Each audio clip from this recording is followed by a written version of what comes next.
नमस्कार दोस्तों, आप सभी का स्वागत है। आज हम बात करेंगे आपके स्पेशल उत्तर प्रदेश पुलिस के बारे में, जो कि आपके एग्ज़ाम में पूछे हुए प्रीवियस ईयर क्वेश्चन है।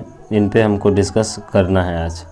तो पहला प्रश्न आपके सामने है, जो कि 11वें प्रश्न के रूप में है, क्योंकि 10 प्रश्न हमने डिस्कस कर लिए हैं। तो विश्व पर्यावरण दिवस किस दिन मनाया जाता है? क्या 22 अप्रैल को मनाया जाता है, 8 मई को मनाया जाता है, 5 जून को मनाया जाता है, या 11 जून को मनाया जाता है?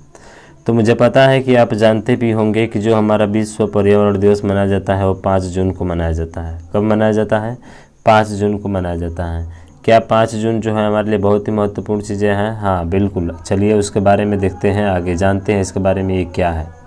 तो आप जैसा देख रहे हैं कि विश्व पर्यावरण दिवस जो है, विश्व पर्यावरण दिवस जो है संयुक्त राष्ट्र द्वारा प्रकृति को समर्पित दुनिया भर में मनाया जाने वाला सबसे बड़ा उत्सव है। ठीक है, सबसे बड़ा उत्सव। पर्यावरण प्रदूषण की समस्या पर 1972 में, जैसे जो पर्यावरण प्रदूषण जो हमारा है उसकी समस्या पर जो है आपके 1972 ईस्वी में संयुक्त राष्ट्र ने स्टॉकहोम, जिसको हम लोग स्वीडन बोलते हैं, विश्व भर के देशों का पहला पर्यावरण सम्मेलन आयोजित किया और प्रतिवर्ष 5 जून को पर्यावरण दिवस आयोजित करके नागरिकों को प्रदूषण की समस्या से अवगत कराया गया। ठीक है, जिसमें जो है पहली बार 5 जून 1973 ईस्वी को पहला विश्व पर्यावरण दिवस मनाया गया था। तो ये डेट अपने आप में थोड़ा सा क्या होती है, महत्वपूर्ण हो जाती है। आप इस डेट को याद रखिएगा कि पहला पर्यावरण दिवस कब मनाया गया था, तो 5 जून 1973 ईस्वी को। बात करते हैं नेक्स्ट प्रश्न यानी अगले प्रश्न के बारे में। तो अगला प्रश्न रहा आपके सामने ये कि जेट इंजन का आविष्कार किन्होंने किया था? क्या रोजर बेकन ने किया था, सर फ्रैंक व्हीटल ने किया था, या जेम्स वाट ने किया था, या लुइस एडिसन वाटरमैन ने किया था? तो देखिए, जो जेट इंजन का जो आविष्कार आता है वो किसके नाम जाता है? तो वो जाता है सर फ्रैंक व्हीटल को। ठीक है ना। हाँ, इन्होंने जो है जेट इंजन का आविष्कार किया था। चलिए देख लेते हैं इनकी भी व्याख्या कि ये भाई इनकी व्याख्या में क्या क्या दिया गया है हमको। देखिए सामने आप व्याख्या देख रहे हैं कि जेट इंजन का आविष्कार सर फ्रैंक व्हीटलर ने की थी। ऑब्वियस सी बात है। वर्ष 1930 में टर्बो जेट इंजन के लिए इन्होंने व्हीटल अपना एक पेटेंट प्राप्त किया था और 1936 ईस्वी में सहयोगियों के साथ मिलकर पावर जेट्स लिमिटेड नामक एक कंपनी बनाई और उन्होंने 1937 में अपने जेट इंजन का परीक्षण किया और 27 अगस्त 1939 ईस्वी को पहली जेट विमान उड़ान संचालित की। तो ये रहे इनके बारे में व्याख्या। ठीक है, बात करते हैं अगले प्रश्न के बारे में। तो अगला प्रश्न देखिए, ये थोड़ा सा स्टार दे दिया इसमें। आप स्टार क्यों देता है? तो भाई इसलिए देता है क्योंकि दो ऑप्शन मिल जाते हैं। दो ऑप्शन मिलेंगे तो आप दोनों पर तो टिक लगा नहीं सकते हो। आप तो इतने महान नहीं हो कि सही चारों पर टिक लगा दो और चारों पर टिक लगा के आप सब में नंबर पा जाओ। ठीक है, तो प्रश्न 13वां है कि निम्नलिखित में से कौन सा सामाजिक मीडिया नेटवर्क एक सार्वजनिक रूप से सूचीबद्ध कंपनी नहीं है? क्या ट्विटर है, फेसबुक है, वीवो है, या फिर क्वेरा है? ठीक है, या फिर कोरा है, कोरा। ठीक है, कोरा। तो देखिए इसमें से ट्विटर और फेसबुक दोनों है, लेकिन आप दोनों पर तो टिक नहीं लगा सकते हैं। इसी पे इसलिए जो है इस पे स्टार दिया गया है और दिखाया गया है इसमें आपके व्याख्या में कि वे कंपनियां जो सरकार द्वारा रेगुलेट नहीं होता तथा जिनका स्वामित्व निजी हाथों में नहीं होता है, खुद के हाथों में नहीं होता है, वो प्राइवेट कंपनी कहलाती हैं। क्या कहलाती हैं? प्राइवेट कंपनी कहलाती हैं। जैसे ट्विटर हो गया, फेसबुक हो गया, स्नैपचैट हो गया। आजकल बड़ा जोर शोर में चल रहा है स्नैपचैट, ट्विटर, फेसबुक, गूगल एट। ठीक है, ये सार्वजनिक रूप से सूचीबद्ध नहीं है। कहने का मतलब कि ये प्राइवेट कंपनी कहलाती है, इसमें सरकार का कोई हस्तक्षेप नहीं है। समझ रहे हैं ना। हाँ, तो ये जो है आपका, तो इसलिए इसमें आपके दो चीज़ें आ जाती हैं। क्या? एक ट्विटर भी आ जाता है और एक फेसबुक भी आ जाता है। तो इसलिए इस दो ऑप्शन की वजह से जो है आपके यहाँ पे क्या दिए गए हैं मेरे भाई बंधु, एक खूबसूरत सा स्टार दिया गया है। ठीक है ना। हाँ, तो इसको आप ध्यान रखिएगा। चलिए बात करते हैं नेक्स्ट प्रश्न पे। हमारा तो काम है प्रश्न को दिखाना। ठीक है, तो भाई ये है, किस भारतीय राज्य में सर्वाधिक क्षेत्र में वन स्थित है? तो लगभग कई लोगों को पता होगा कि सबसे ज़्यादा जो है वन क्षेत्र किस में है।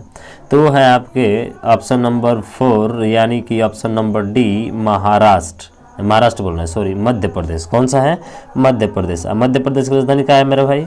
सर भोपाल है। मध्य प्रदेश की राजधानी क्या है? भोपाल है। हाँ, इतना तो पता होना चाहिए ना मेरे भाई, तैयारी कर रहे हैं यार। चलो देख लेते हैं व्याख्या इसकी। तो सर दिया है व्याख्या में कि भारतीय वन सर्वेक्षण 2017 के अनुसार सर्वाधिक वन क्षेत्र भारतीय राज्य कहाँ पे है?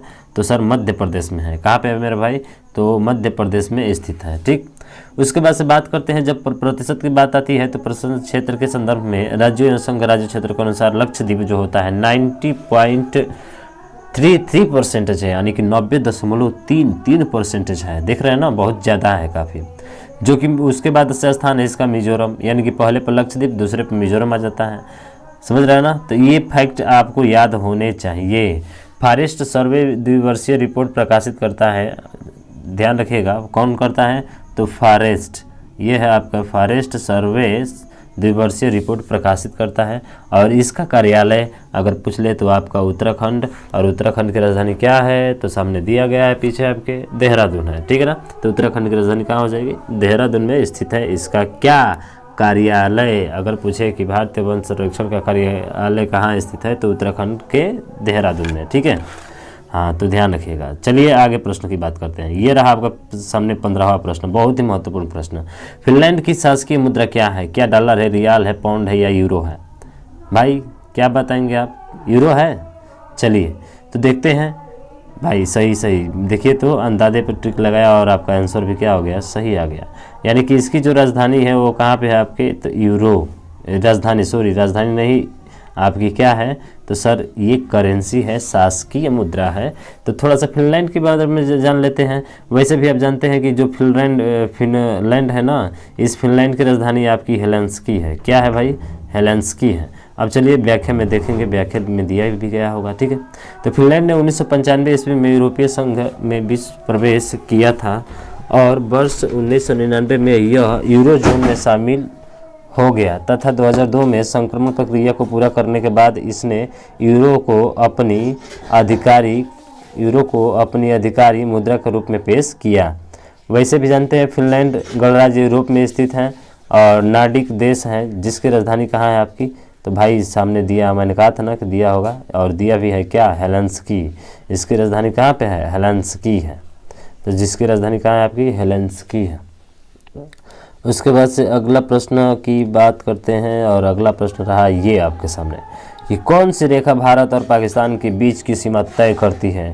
तो देखिए, ये जितने भी देख रहे हैं, मैकमोहन रेखा, रेडक्लिफ रेखा, मैडिसन लाइन, डुरंड रेखा, तो इसमें से तो 3 रेखा आपने सुना ही होगा नाम कि भाई ये किसी न किसी देश को क्या करते हैं, सीमा का साझा करते हैं। और सीमा कौन सी है? तो ये पूछा है भारत और पाकिस्तान के बीच में।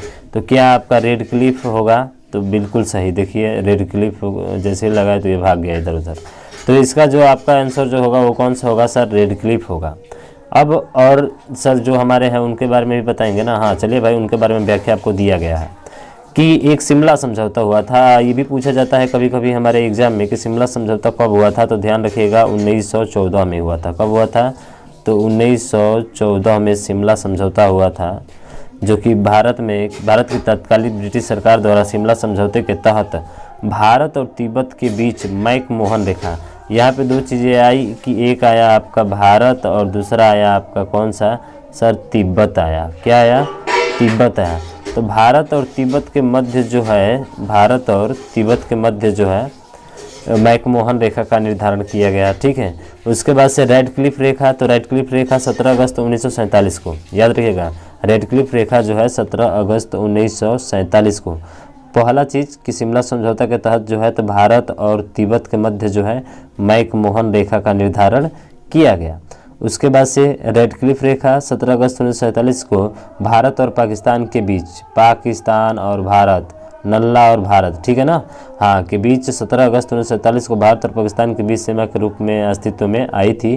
तथा डुरंड रेखा है। देखिए ये डुरंड रेखा याद रखिएगा, डुरंड रेखा भारत व अफगानिस्तान के बीच अंतर्राष्ट्रीय सीमा रेखा है। तो भारत और अफगानिस्तान के बीच अंतर्राष्ट्रीय सीमा रेखा कौन सी है? तो वह है आपकी डुरंड रेखा। कौन सी है मेरे भाई?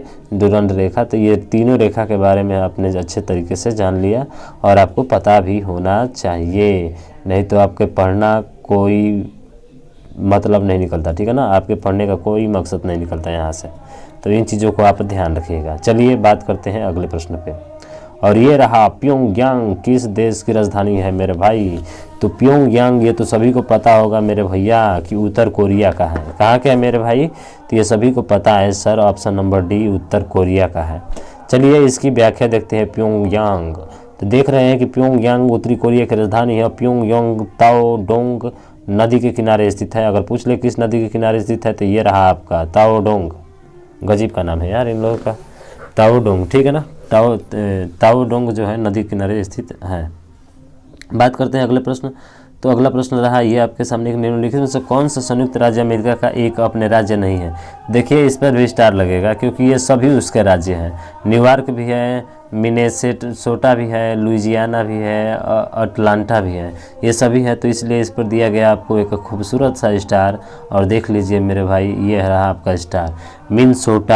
मिनेसोटा, लुइजियाना और अटलांटा संयुक्त राज्य अमेरिका के राज्य हैं। क्या है, राज्य हैं। जबकि न्यूयॉर्क अमेरिका का सबसे बड़ा नगर और प्रमुख भाग है, यह राज्य के रूप में भी स्थापित है। अतः प्रश्नानुसार चारों विकल्प संयुक्त राज्य अमेरिका के क्या हैं, राज्य हैं। इसलिए ये हमारा क्या होगा, सही नहीं होगा। ये हमारा क्या होगा, स्टार वाला प्रश्न होगा जो सबको इसका नंबर मिलेगा। ठीक है। अब देखिए अगला प्रश्न कि लक्षद्वीप के लोग मलयालम के अलावा दूसरी कौन सी भाषा बोलते हैं। तो भाई बहुत कठिन प्रश्न हो जाता है कि लक्षद्वीप के लोग मलयालम के अलावा दूसरी कौन सी भाषा बोलते हैं।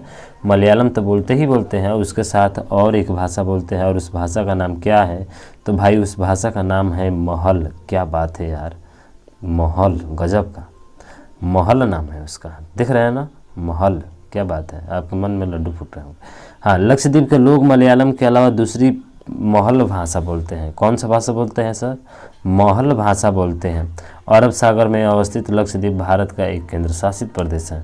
वैसे भी जानते हैं केंद्र शासित प्रदेश इस समय वर्तमान में बता दूँ आपको कितने हैं सर, तो इस समय वर्तमान में केंद्र शासित प्रदेश आपके मात्र 8 हैं। कितने हैं, 8 हैं, ध्यान रखिएगा। और राज्य कितने हैं सर, तो राज्य हैं 28 ही है। आपको 2 महत्वपूर्ण चीज़ें याद रखनी होगी, तो आपको जो है ये चीज़ें अच्छे से समझ में आ गई होगी। बात करते हैं अगले प्रश्न पे। और ये रहा आपका 20वां प्रश्न। ठीक है, कि शिवाजी के छोटे बेटे को नाम बताए जो तीसरे छत्रपति थे। अब ये भी थोड़ा सा अपने आप में एक प्रश्न बन जाता है भाई कि शिवाजी के छोटे बेटे का नाम बताइए जो तीसरे छत्रपति थे। तो भाई इसमें ऑप्शन के अलावा जो है आपका राजा राम है। कौन है, तो राजा राम रघुपति राघव, राजा राम पतित पावन सीताराम। ठीक है, तो राजा राम प्रथम मराठा साम्राज्य के संस्थापक शिवाजी के छोटे पुत्र थे तथा संभाजी के सौतेले भाई थे। वर्ष 1689 में मुगल साम्राज्य के शासक औरंगजेब द्वारा संभाजी की हत्या कर दिए जाने के बाद वर्ष 1689 से 1700 ईस्वी तक मराठा साम्राज्य के तीसरे छत्रपति बने थे। और वो थे आपके राजा राम प्रथम। कौन थे, राजा राम प्रथम, याद रखना मेरे भाई। तो 20 चीज़ें जो है, 20 प्रश्न जो है आपके सामने मैंने रखा। आपको चीज़ें अच्छे से समझ में आ गई होगी। अब बहुत सारे आपको प्रश्न यहाँ से मिले होंगे। मुझे आशा है कि चीज़ें आपको समझ में आई होगी। या समझ में आई होगी तो आप वीडियो को ज़्यादा से ज़्यादा शेयर कीजिएगा। खूब हम लोग प्रैक्टिस करेंगे, खूब पिछले वर्ष जो पूछे गए हैं सभी प्रश्न को डिस्कस करेंगे। ठीक है ना, हाँ, कहीं का छोड़ेंगे नहीं हम जब तक कि तोड़ेंगे नहीं। तो आज के लिए बस इतना ही। जय हिंद, जय भारत।